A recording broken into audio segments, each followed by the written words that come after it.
What if an airplane passenger decides to get off the plane while it's mid-air? Should that even be possible? Most commercial airliners fly between 30,000 and 43,000 feet above sea level, with an average cruising speed of 547 to 575 miles per hour. At such altitudes and speeds, opening a plane door would cause a rapid decompression, depressurizing the plane cabin in seconds. This would create a strong suction pull, and all loose objects in the cabin, including anyone who is not wearing a seatbelt, would be sucked out of the cabin into the atmosphere. The remaining passengers' chances of survival would be no better, as the plane would begin to deteriorate due to the pressure difference. The cabin temperature would quickly drop to frostbite-inducing levels, and as the air is thinner at higher altitudes, there is less oxygen available to breathe. If oxygen masks are not worn during the decompression event, it will take roughly around 15 to 20 seconds before hypoxia kicks in. When the body is deprived of oxygen, disorientation, unconsciousness, a slowing of the heart rate, and eventually death occur.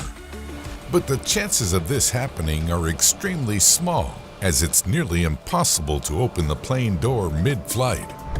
During the flight, the aircraft is pressurized to keep the inner air pressure at a survivable level.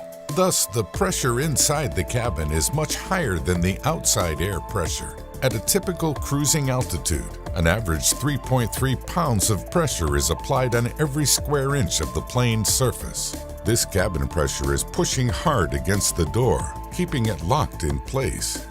Standard passenger doors are typically around 6 feet tall and about 3.5 feet wide. That means you will have to overcome 24,000 pounds of force to open the door, roughly the weight of 6 adult male hippopotamuses. In addition to the high pressure, there are also other safety mechanisms. The plane's doors are electronically locked, and the pilot is the only person who has access to them through the cockpit. The locks and bolts are located deep inside the aircraft structure and cannot be destroyed by force. Also, the airplane's doors are designed so that the side nearest to the outside is smaller than the side nearest to the inside. This means that no one can open a closed door from the inside. To open it, you first have to pull the door inward, turn it, and then push it outward, all of which make it even harder to open the door. Although opening an airplane door at cruising altitude is impossible, it doesn't mean that it hasn't been attempted. On July 6th, a woman was arrested for trying to open an airplane door while flying from Dallas to Charlotte on an American Airlines flight.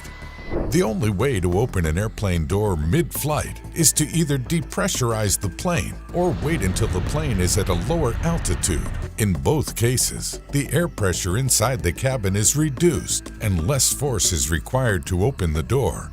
Under such circumstances, the pilot will rapidly descend for an emergency landing, while the efforts of the person opening the door are stopped by the flight crew and fellow passengers. So the next time you travel, don't worry about someone opening the airplane door mid-flight.